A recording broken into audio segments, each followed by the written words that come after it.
Sir doctor मामी कतल वारो मामलो आहे जंहिंमें तव्हां पारां DIG ईस्ट खे इंक्वायरी जो हुकुम ॾिनो हुयो 4 ॾींहं गुज़री विया अञा ताईं का इंक्वायरी न थी सघे छा था सम्झो सर? इंक्वायरी ज़ाहिर आहे इन ड्यू कोर्स थी वेंदी जीअं आई कानून मुताबिक़ उन ते कार्रवाई कई। सर वो SHO SSP ईस्ट ॾाढो पेश तो बयान ॾिनो आहे कहिड़ी अखराई थी आहे हिन में?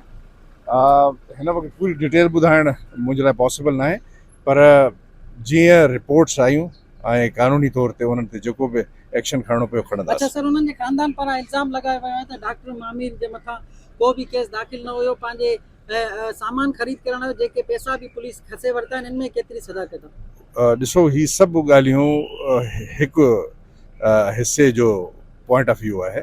असांखे पुलिस में ॿई तबका फरियादी बि मौजूदु आहे, उन जे घर में जंहिंजे घर में इहो वाक़ियो थियो आहे हू बि मौजूदु आहे। सभिनी स्टेक होल्डर्स खे असांखे इंक्वायर करिणो आहे। DIG साहब करे पियो, जीअं रिपोर्ट आई असां ॾेई छॾींदासीं। आख़िरी सवाल सर, इंक्वायरी घणनि ॾींहंनि में कंप्लीट थींदी? इंशाल्लाह जल्द थींदी, मां टाइम नथो ॾेई सघां, जल्दी थींदी। ठीकु आहे सर।